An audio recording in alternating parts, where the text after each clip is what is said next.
Maman cool. La vie, c'est la vie qui continue, c'est pour la vie.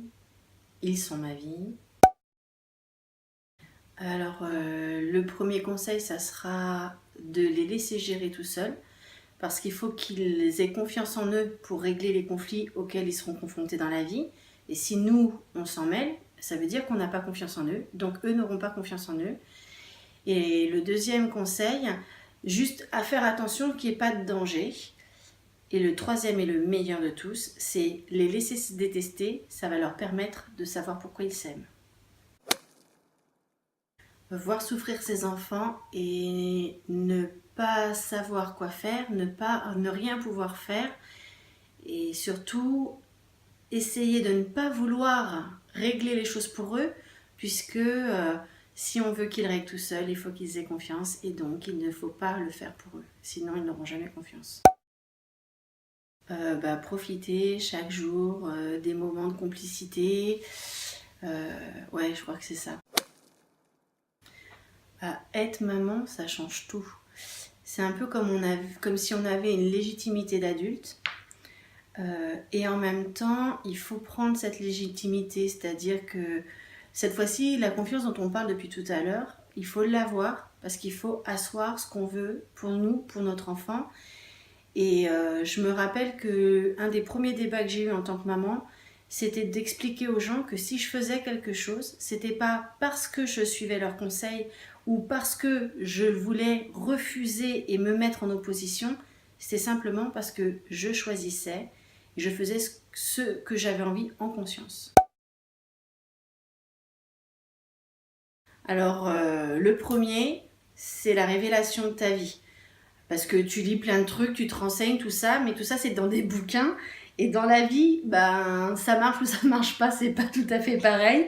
Donc en fait, tu découvres, en fait, tu deviens parent en même temps que ton enfant prend la vie. C'est-à-dire que voilà, tu deviens parent. Du coup, après, tu te lances pour un deuxième, parce que bon, il y a un moment donné, tu gères. Tu te lances pour le deuxième, tu dis, bah là maintenant, je sais, parce que j'ai bien fait la part entre ce qu'il y avait dans les bouquins et la vie. Et en fait, là, en général, ce qui marche pour un ne marche pas pour deux. Donc, en fait, là, c'est à nouveau le bouleversement. Tu te dis, non, mais c'est juste pas possible. Et donc, tu réapprends à deux. Par contre, une fois que tu es organisé à deux, tu tentes ou pas le troisième. Et quand tu as le troisième, du coup, ça y est, ça roule, quoi. Ça y est, tu savais que tu ne savais pas. Et tu savais que tu pouvais te faire confiance. Donc, du coup, le troisième, tu le gères. Puis après, peut-être, tu fais comme moi, tu tentes le quatrième. Et le quatrième, c'est la cerise sur le gâteau, c'est la chantilly autour, c'est les confettis au-dessus de la tête. Parce que là, en fait, t'as plus cette pression sociale de vouloir prouver que t'es une bonne maman, etc. Là, j'ai envie de dire, juste tu vis ta maternité. Alors, peur, je sais pas si je dois dire oui ou non, on va dire que j'ai pas eu peur d'être enceinte. Mais forcément, tu te poses un tas de questions, surtout pour le premier, parce que c'est un nouveau monde, tu changes de statut. Là, tu peux plus faire la Jones, là, ça y est, tu es responsable. Et en plus, responsable d'un autre être vivant. Et puis en plus, il y a tout l'inconnu. Tu sais pas ce que tu ressens, ton corps il change. Tu sais pas si tu vas être capable de mettre au monde un enfant, même si tout le monde te dit que c'est naturel. Bah ok, mais toi, tu le sais pas ça. Et déjà que tu es en train d'apprivoiser ton nouveau corps, mettre au monde un enfant, c'est compliqué. Enfin, toi, tu t'en fais tout un monde. Et puis après, pour avoir vécu plusieurs grossesses, même si ça, tu le gères, les grossesses, elles se suivent, elles se ressemblent pas forcément. Et puis tu peux avoir aussi des grossesses plus difficiles, avec d'autres questionnements. Donc peur, non, parce que sinon, j'aurais pas sauté le pas 4 fois. Mais peur, oui, parce que c'est légitime, parce que la peur, elle construit, la peur, elle permet de voir, de se projeter.